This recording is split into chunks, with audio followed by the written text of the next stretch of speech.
Mesdames, Messieurs, bonjour. Quelle perspective pour la sculpture?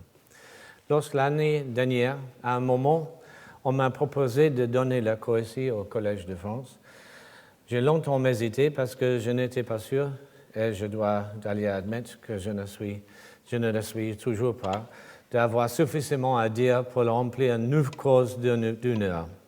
Je ne suis pas un universitaire qui aurait passé sa vie à accumuler de savoir dans le but de formuler une thèse ou une théorie pour la diffuser ensuite à travers le monde sous le mode classique du débat, cours et conférences.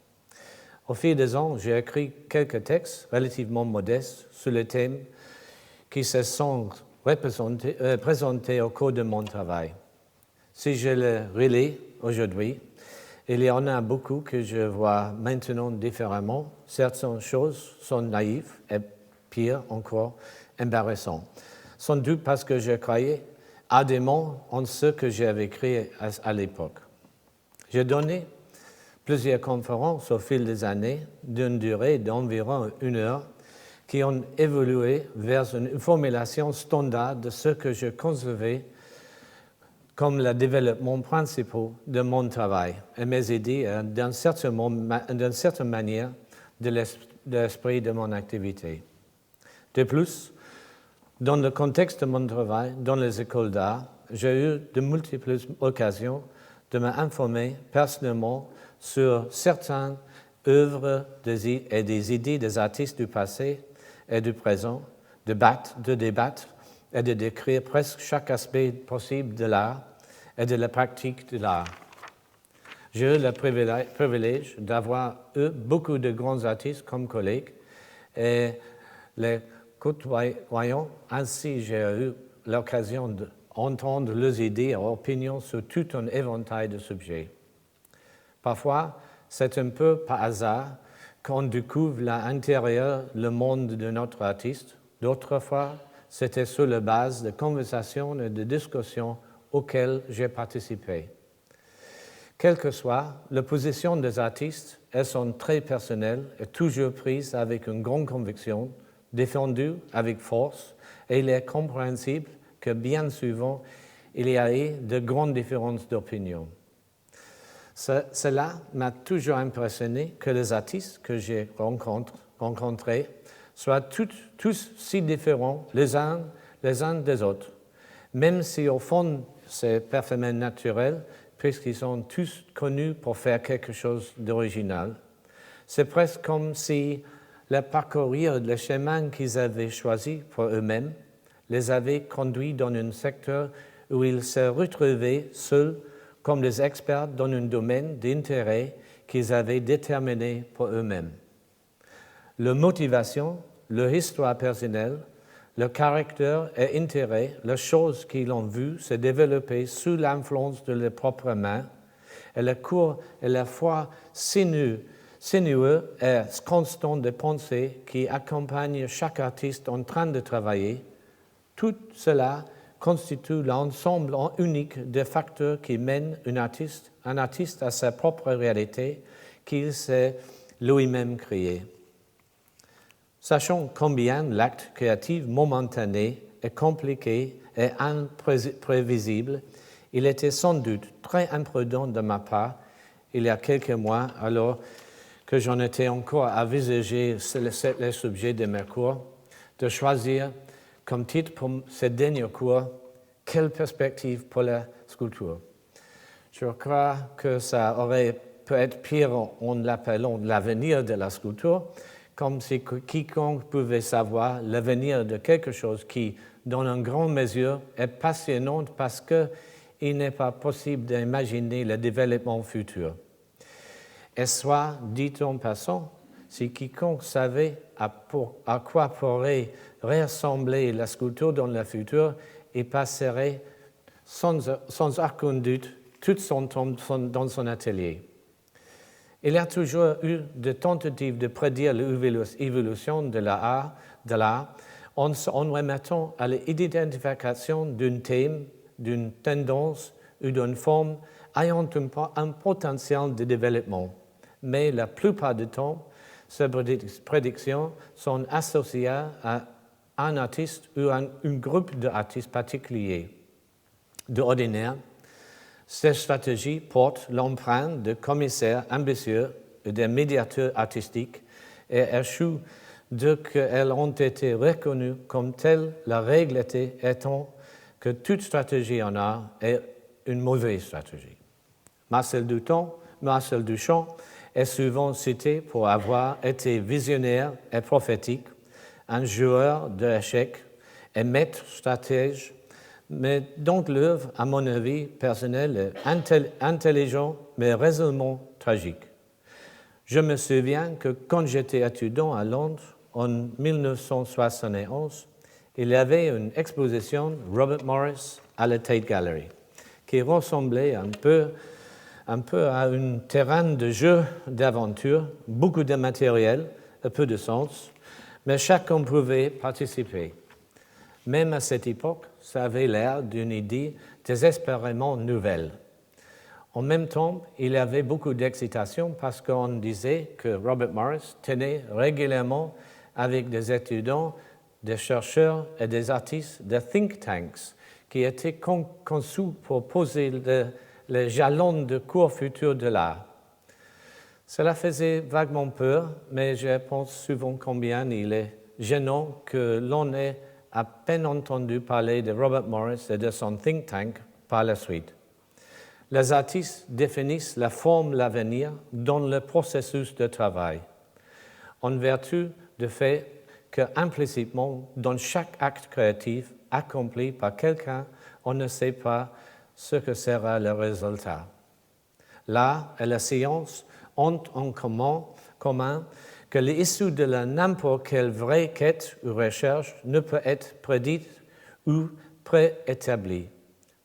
Les choses que les artistes ont à partager avec d'autres sont typiquement sous la forme d'images, de mots et de musique, qui se sont développées à partir d'un processus créatif unique qui résulte en une œuvre d'art et procure une expérience unique à celui qui la voit ou qui l'écoute.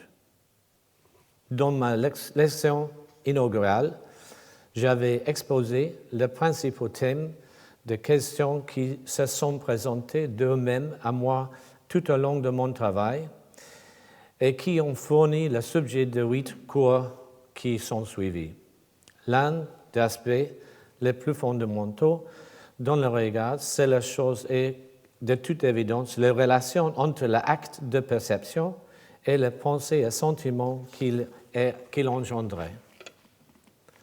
J'avais donc trouvé important de parler de la relation entre la sculpture et le langage, mais en postulant que la sculpture et les autres formes artistiques, comme la peinture, la danse et la musique, sont en soi les formes différentes de langage et que la traduction de ces langages d'autres formes différentes est limitée. Les artistes ne peuvent pas décrire leur travail dans une autre forme que celle qu'ils ont choisie.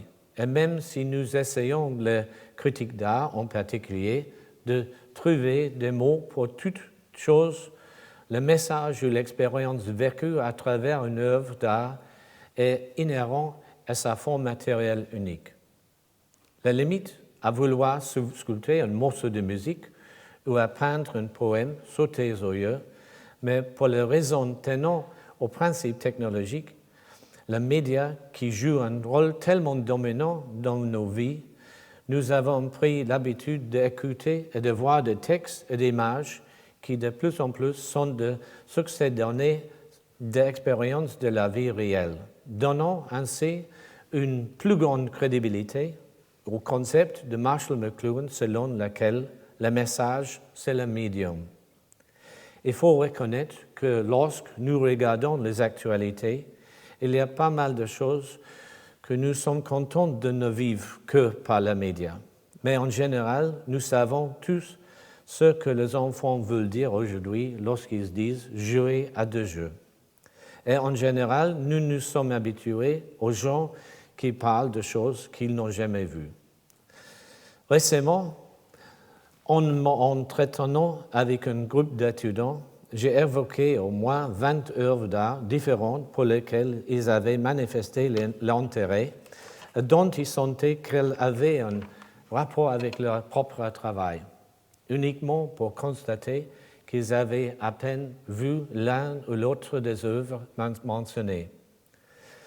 Je dois dire que j'étais déçu et légèrement frustré, mais si je mentionne ce fait, ce n'est pas pour accuser ces étudiants pleinement engagés, mais qu'en plus profond de moi, je pense qu'ils auraient tout de voir ces œuvres pour lesquelles ils avaient exprimé l'intérêt, mais parce qu'il m'a fallu accepter que c'est ça leur réalité. La médiatisation de l'art au cours des 50 dernières années a joué un rôle évident dans le rapprochement de l'art auprès de plusieurs millions de gens et explique sa popularisation.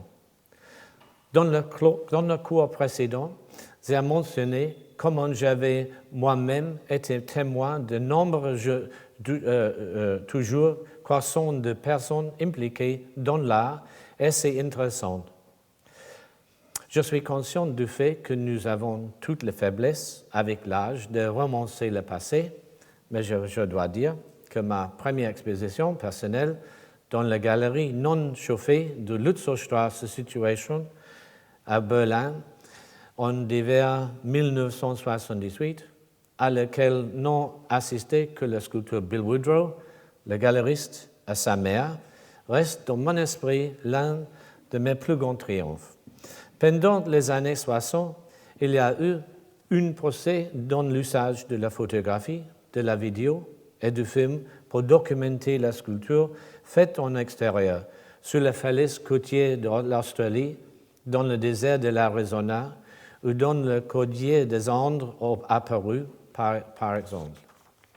Encore, pour les œuvres qui, en raison de leur caractère performatif ou autre qualité éphémère, ne pouvaient pas être exposées dans les espaces d'exposition disponibles. Ces nouvelles formes d'œuvres d'art étaient bien sûr la conséquence du développement en sculpture qui avait élargi l'étendue des contenus et des sujets de l'art et pratiquement tous les matériaux et sites possibles. Ce développement relevait tous d'une approche d'une définition de la sculpture en perpétuel élargissement. La documentation de cette époque revendiqua rapidement la statue de l'art, ce qui se conçoit bien d'un côté pour l'œuvre de Hiller et Bernd Becker, dont la photographie intitulée « Sculpture anonyme » documente un usage réel et significatif de la matière, notamment les paysages industriels d'Allemagne, qui ont absolument joué un rôle matériel et en fin de compte sculptural dans la vie de plusieurs millions de personnes, tout en montrant en même temps la disparition de la culture industrielle. La relation étroite entre les médias qui montrent au moins certaines propriétés des matériaux et de la sculpture est bien établie et continuera résolument de jouer un rôle majeur à l'avenir. Quelques-uns de mes collègues sont déjà sur les barricades pour protéger la sculpture et la peinture contre ce qu'ils considèrent comme une attaque des médias envers ces formes artistiques. Je n'irai pas les rejoindre. Il est dans la nature d'une technologie médiatique fonctionnant bien de devenir avec le temps plus économique, plus accessible, plus facile à manipuler. Ces facteurs sont importants pour satisfaire à l'objectif explicite de tous les médias d'atteindre un public aussi large que possible. La sculpture, d'un autre côté, prend de la place, elle est lourde, on ne peut pas l'atteindre et elle revient chère, mais elle a l'avantage d'être aussi réelle que nous. Et dans un laps de temps relativement bref, elle a connu un développement fulgurant, depuis la représentation figurative des tenants de statu quo jusqu'à l'étude fondamentale du monde matériel. La sculpture est concernée par la valence de forme telle que le révèle la surface du matériau. Une photographie ou une vidéo est une illusion, et la valence de la surface que nous voyons est la disposition industrielle de produits chimiques et de pixels conçus pour créer l'illusion. Les photographies et la vidéo ne deviennent pas plus intéressantes lorsqu'on s'en rapproche et il n'y a rien sur la surface. D'un autre côté, pour quelqu'un qui s'intéresse à la photographie et aime voir le film, cela apporte dans nos vies tant d'images nouvelles et totalement convaincantes. Cela produit tant de récits qu'une photo ou un film bien fait peuvent être considérés comme une partie de la réalité et vaut donc, comme le reste de la réalité, d'être traité comme un sujet de sculpture. La question de savoir pour quelle forme artistique on opte peut être vue comme une décision formelle, mais les artistes peignent, dansent ou chantent parce qu'ils sentent qu'ils le doivent et sont émotionnellement conduits à agir ainsi. Le choix du contenu et des motifs est l'occasion de comprendre les préoccupations, événements et valeurs de l'époque et du contexte dans lequel vit l'artiste, tout en révélant ses intérêts et des aspects de sa psychologie. Mais l'originalité et le pouvoir artistique d'une peinture, par exemple, ne demandent pas qu'un artiste invente la peinture. Et même le choix du motif ou du sujet, qu'il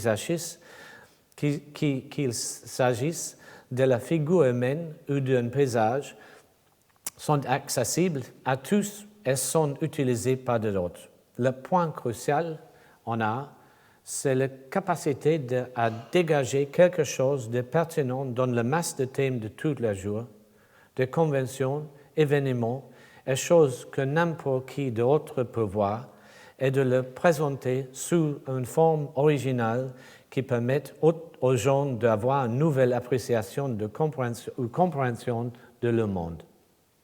En fin de compte, ce qui érige une grande œuvre d'art, une peinture de l'huile, de quelque chose d'aussi banal qu'un pot de fleurs, c'est la vision et l'expression artistique d'un seul individu créatif. La sculpture a un rôle particulièrement significatif par rapport au langage, dans la mesure où le langage lui-même a ses fondements dans le monde matériel.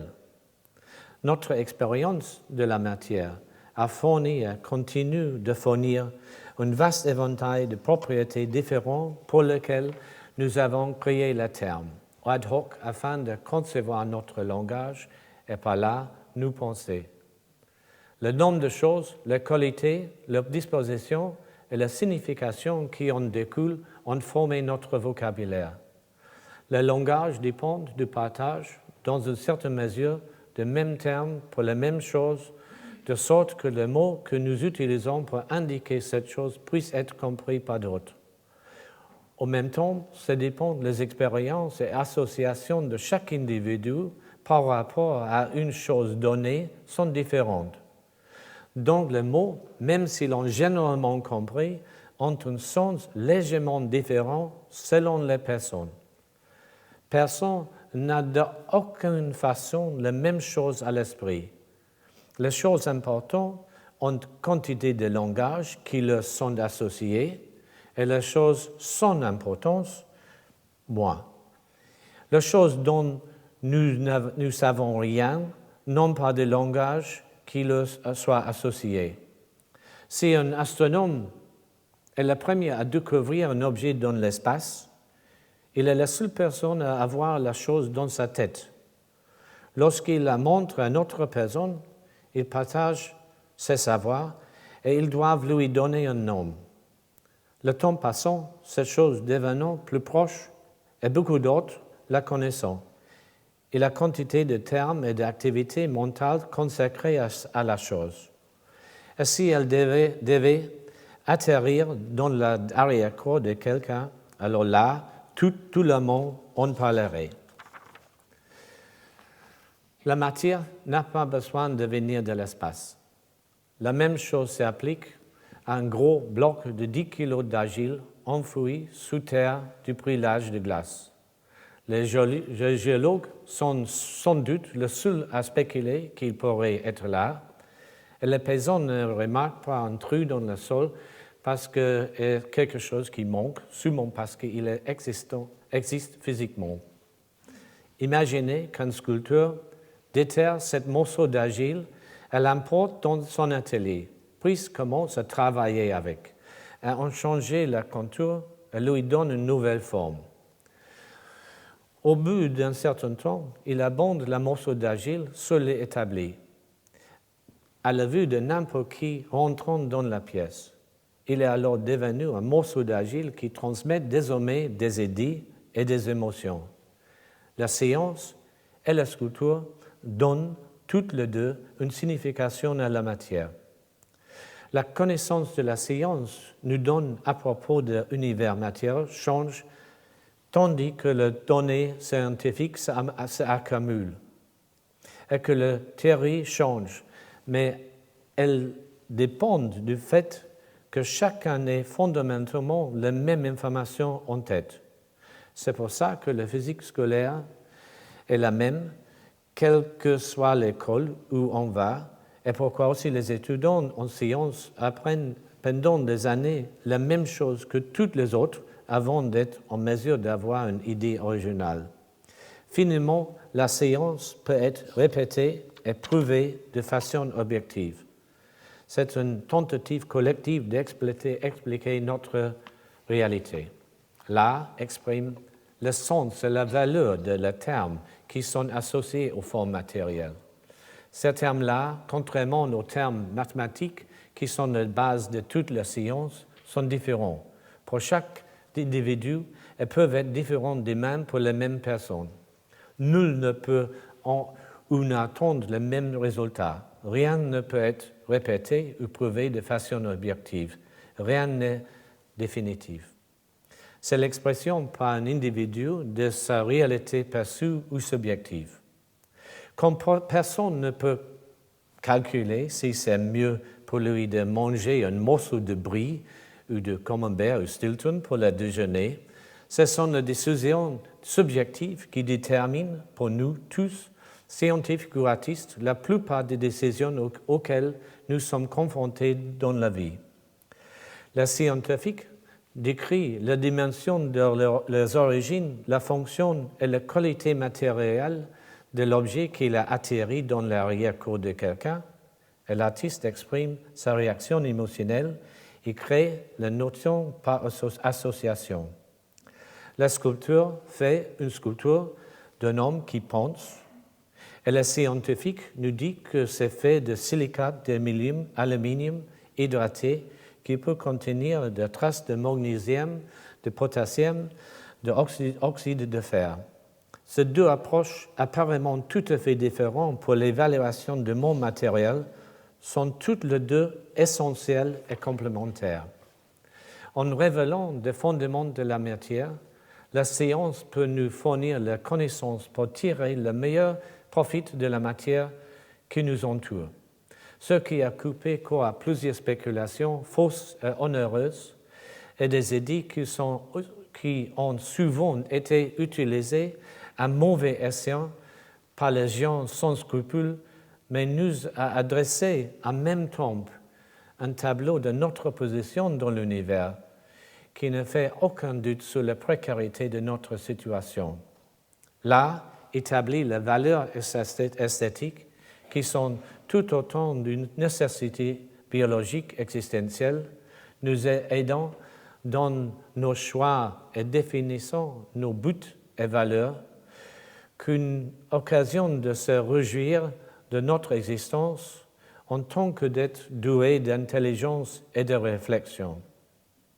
L'art exerce une emprise et agit sur les réactions émotives qui influencent la majeure partie de nos vies, plus que de la pensée rationnelle, et il nous offre les idéaux qui nous encouragent à défier une réalité matérielle prédéterminée et impassible.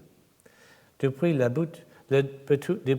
début de cette série de cours, j'ai essayé de placer la pratique de la sculpture au sein de contextes plus larges d'un développement de la matière dans notre environnement. Pour ce faire, on peut bien sûr commencer avec la théorie moderne de la création, celle du Big Bang, et la formation de particules nucléaires, des atomes et molécules qui constituent les éléments et composés chimiques que nous croyons pouvoir trouver dans tout l'univers. Eh bien, que les récentes découvertes de la matière et l'énergie noire nous rappellent une fois de plus notre ignorance. Cette description scientifique de la façon dont notre univers a pu se former fait partie des programmes scolaires standards. Tout comme la description que j'ai trouvée très sculpturale de la façon dont la matière s'est développée à partir d'éléments chimiques simples pour devenir des composés complexes, puis de molécules organiques prébiotiques qui ne sont qu'un pas de devenir vivantes.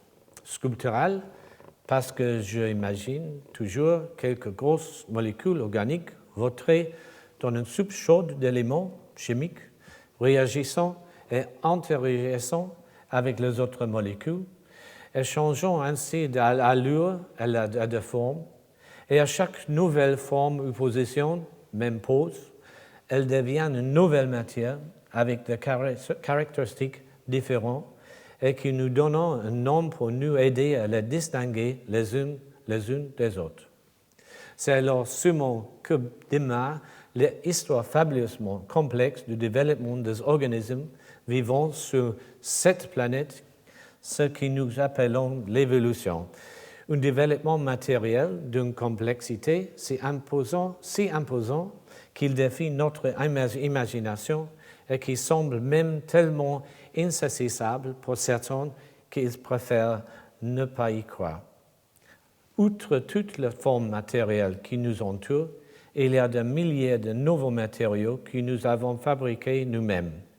On ne pourrait probablement trouver une telle variété de matériaux qu'en découvrant éventuellement une autre planète habitée. Cela signifie que l'être intelligent fait partie du développement universel du matériau. Et certains matériaux que nous avons créés montrent également des signes d'intelligence. Ça signifierait qu'il y a une vraie progression dans le développement de la matière, développement dans lequel nous sommes impliqués. Tous ces développements matériels révèlent clairement, au niveau le plus profond, la relation entre la forme et l'essence.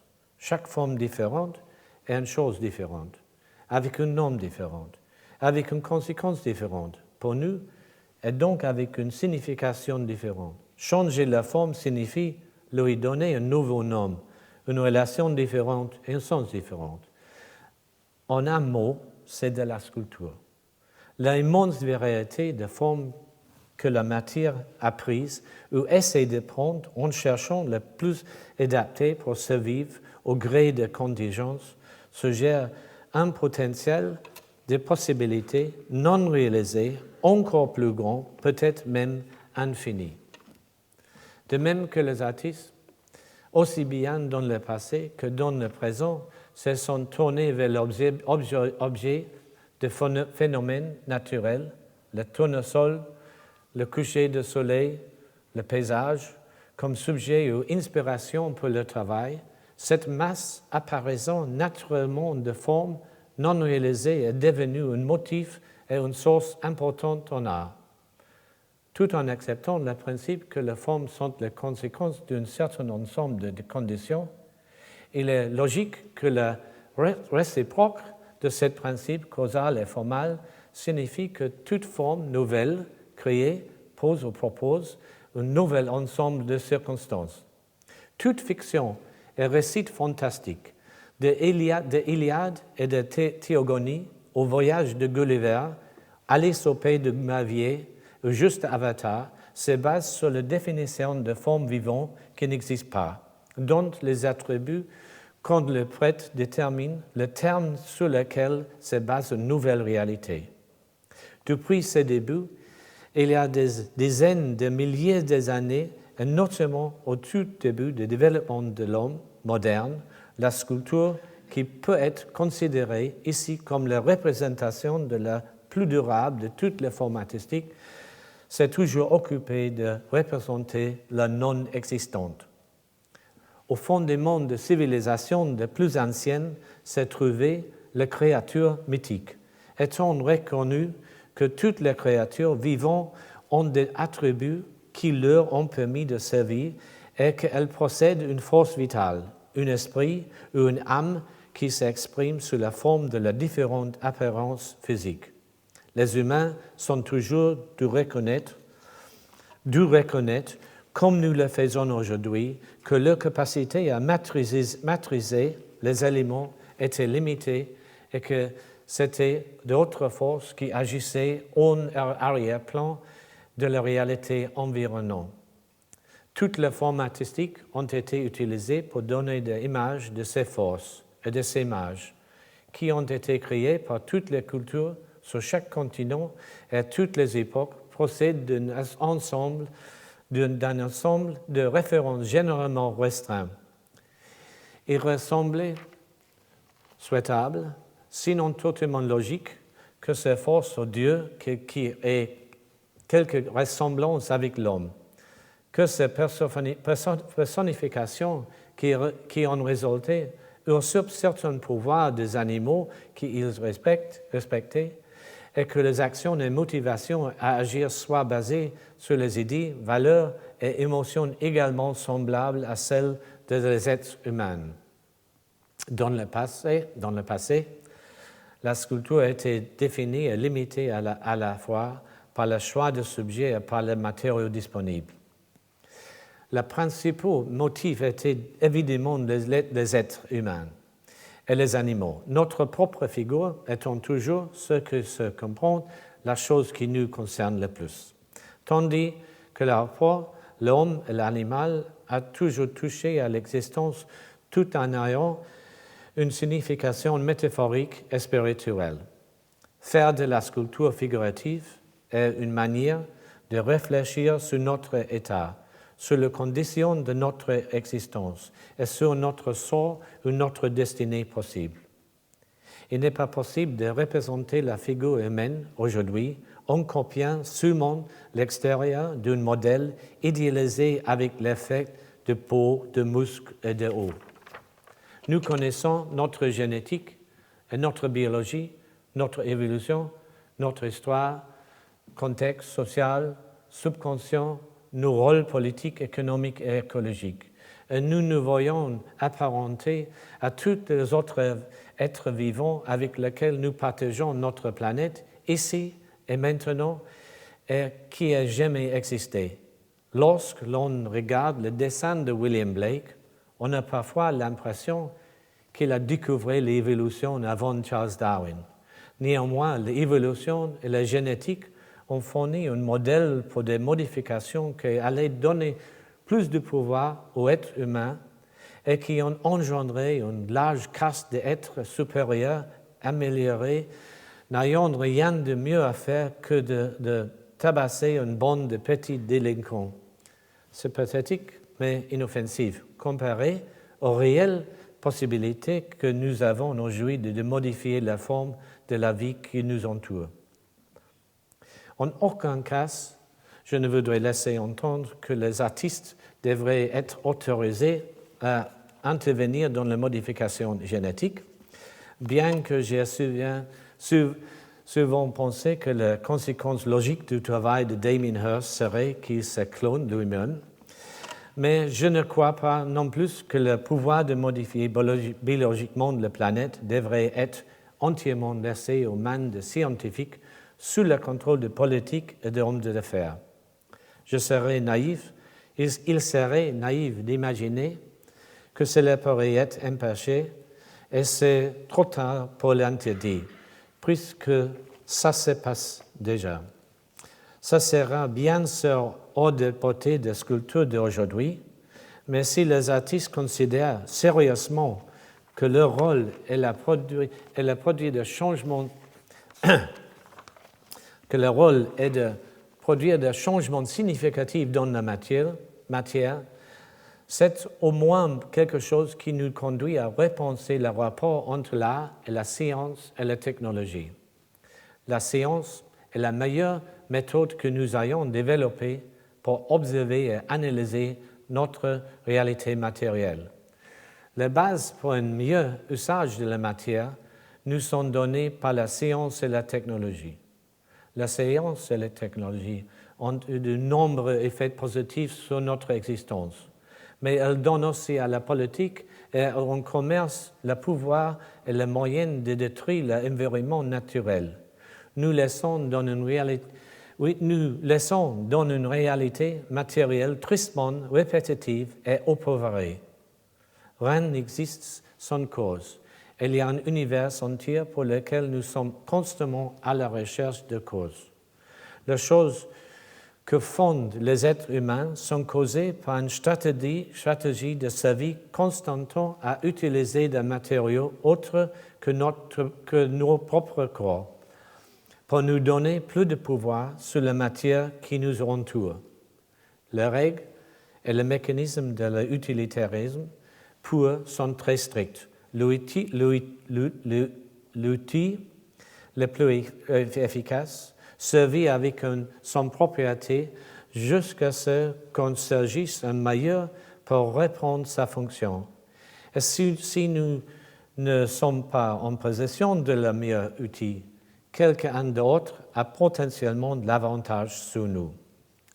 Cela peut être le cas dans une lutte ouverte pour la survie, lorsque l'homme ou l'arme la plus grande et la plus forte l'emporte, mais heureusement, le fait que les humains s'en remettent aux qualités et talents de spécialistes rend la situation autrement plus compliquée et on pourrait presque dire plus humaine. L'esthétique est le processus d'une importance existentielle pour évaluer le monde matériel qui fournit la base de toutes les décisions en art et dans chaque aspect de la vie. Aussi importante que soient les décisions esthétiques, ce ne sont pas les constantes et comprendre quelque chose comme magnifique ou autre ne vaut que par rapport à nos besoins existentiels. L'idée que chacun a de beauté est différente parce que nous vivons tous dans des conditions différentes. Notre organisme se tourne vers la meilleure condition de vie en prenant des décisions esthétiques. La laideur est toujours ce qui pourrait porter atteindre à notre existence ou l'échapper.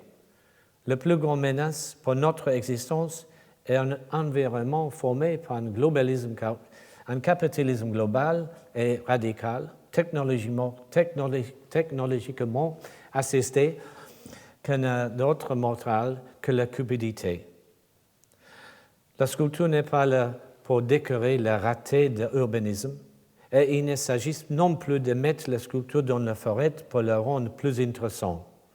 La sculpture du futur devrait s'assurer que le planificateur ne fasse pas en premier lieu quelque chose de laid, ni que la forêt soit juste une plantation industrielle avec quelques espèces végétales, un écosystème simplifié et pratiquement aucun animal.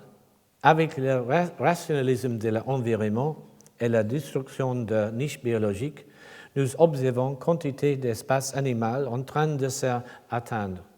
Il est pratiquement inconcevable que la nouvelle espèce évolue.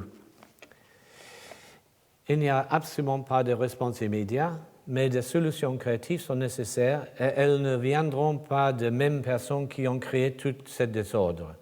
La même chose vaut pour notre système social, nos systèmes de santé et d'éducation, où l'utilitarisme insensé condamne la majorité de la population d'une existence accomplissement créatif, sans accomplissement créatif, et beaucoup d'autres au chômage.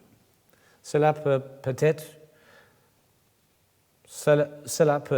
être utopique, mais je crois que cela peut potentiellement devenir de plus en plus important comme moyen de donner à la société de nouvelles buts, de nouvelles perspectives, une nouvelle direction.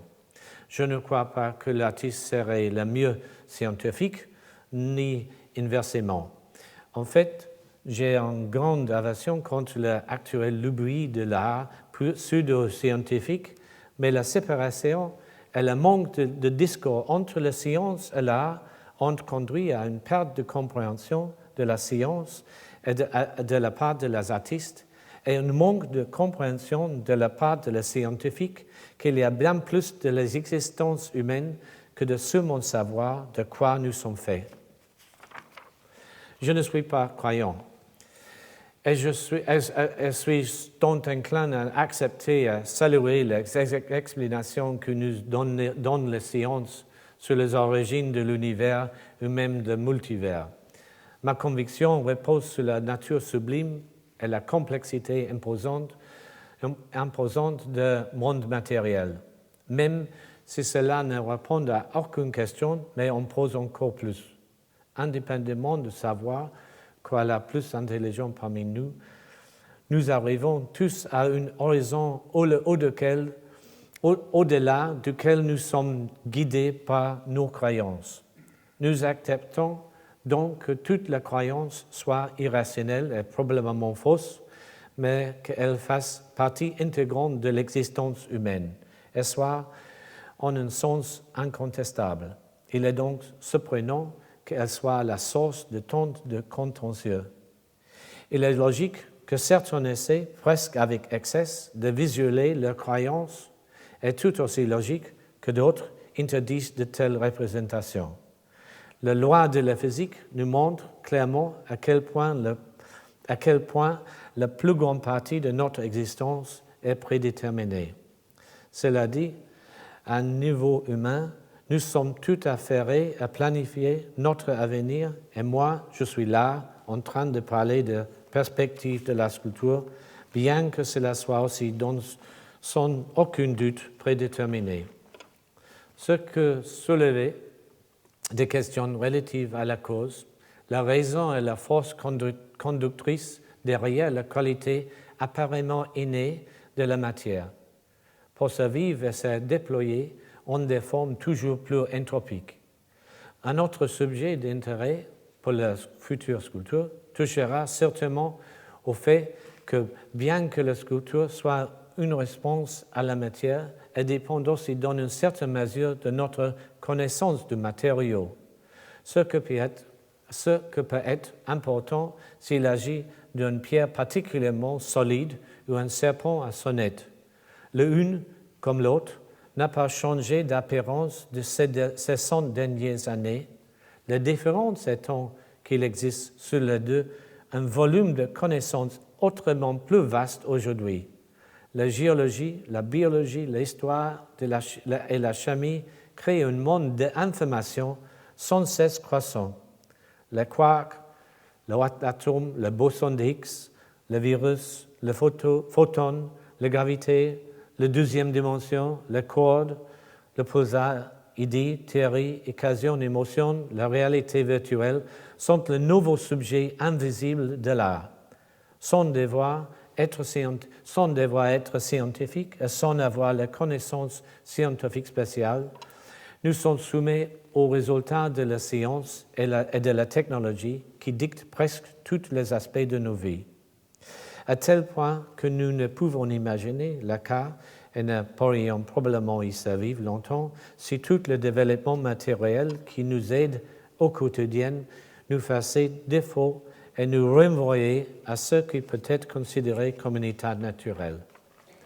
Si on prend le moment où quelques ancêtres lointains a utilisé un bâton pour se défendre, et jusqu'à notre présence ici, dans l'environnement créé à 100% par l'homme, c'est cette salle de cours, on peut imaginer que le progrès ultérieur de développement matériel sera causé par nos besoins et se poursuit encore.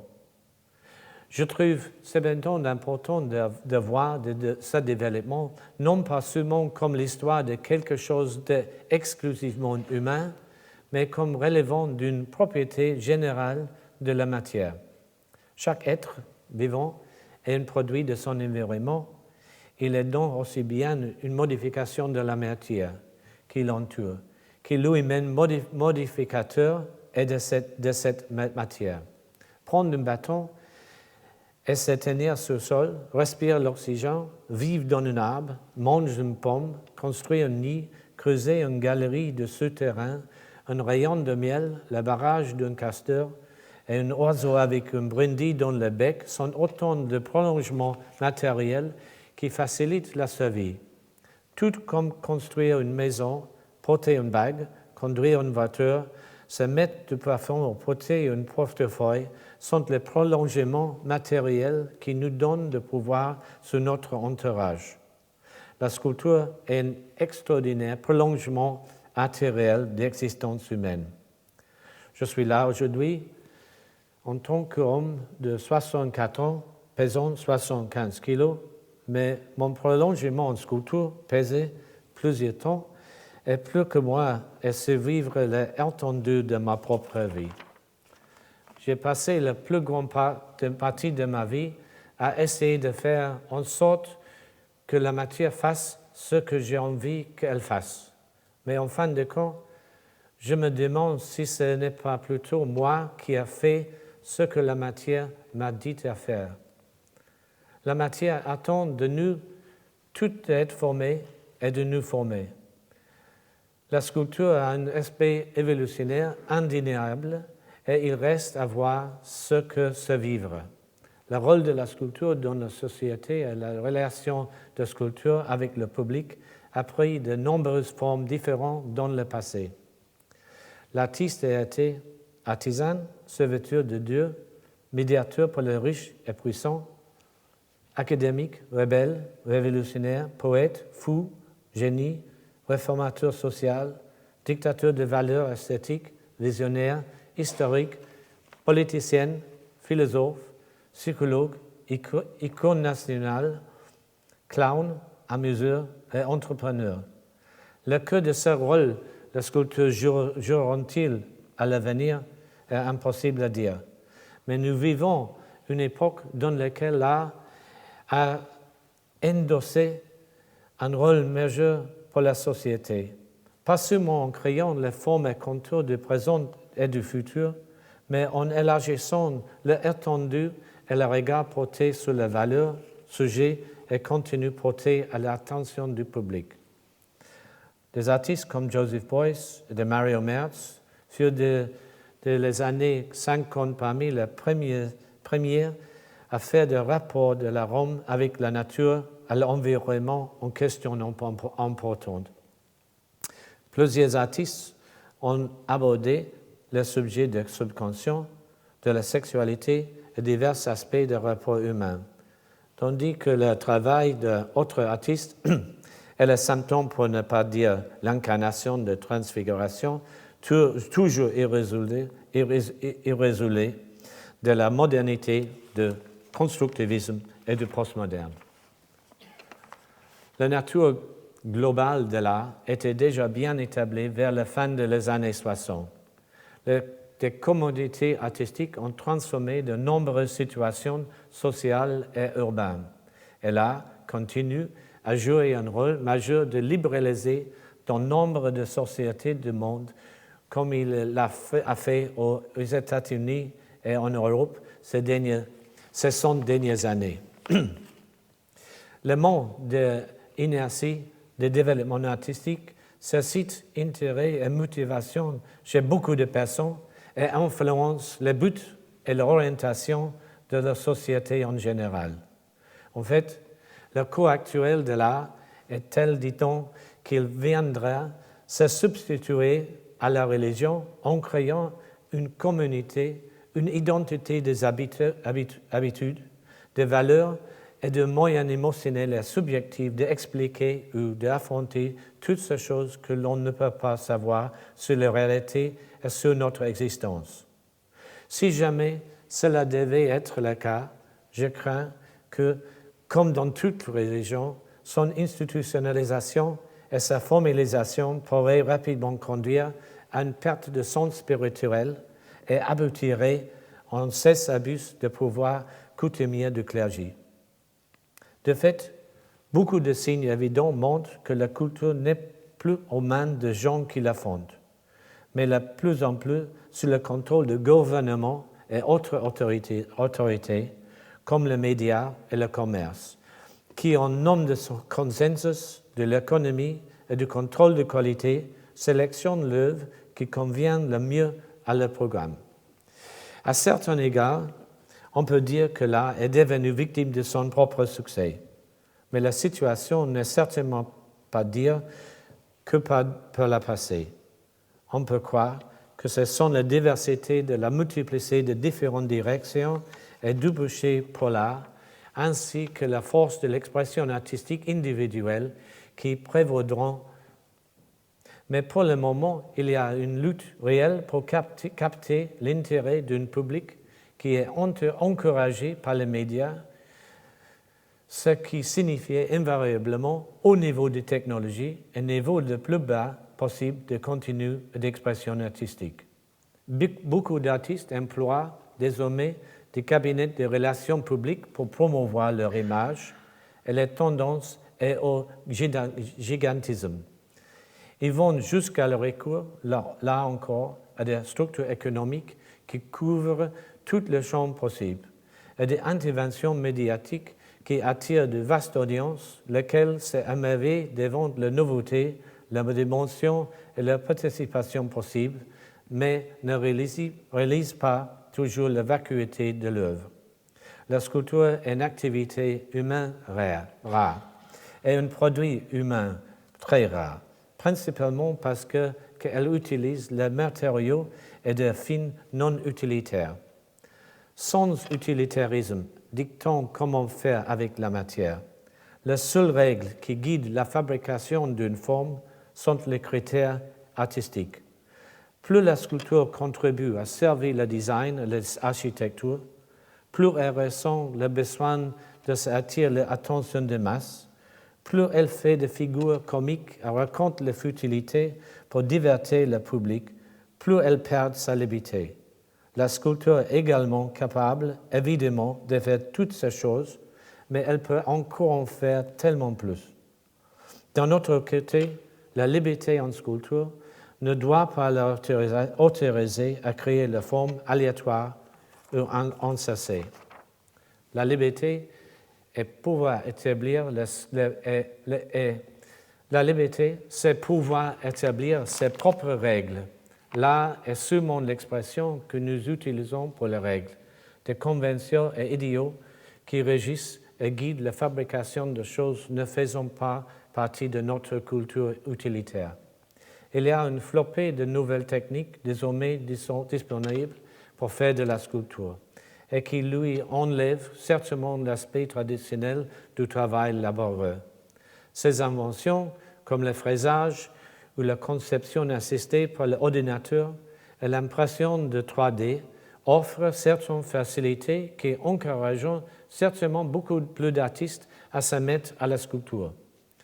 Les inconvénients sont que si l'on n'est pas en prise avec le matériel réel, il est difficile d'apprendre quoi que ce soit d'autre qu'un programme déjà conçu par un tiers, et qu'une simple reproduction de choses scannées et fabriquées en machine ne présente que vraiment des qualités abstraites ou artistiques, et qu'il faut bien souvent passer par un processus émotionnel pour toucher au cœur de l'art.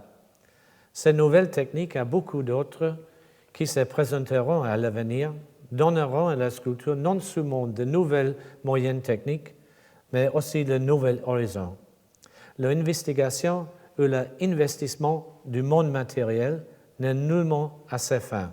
Au contraire, je sens, comme toute sculpture doit le sentir aussi, que cela ne fait que commencer. Il n'y a plus que la sculpter dans la matière. Et c'est avec une grande impatience que nous attendons son évolution. Le principe absolu reste qu'il y a beaucoup plus de choses qui n'existent pas que les choses qui existent. Merci pour votre attention.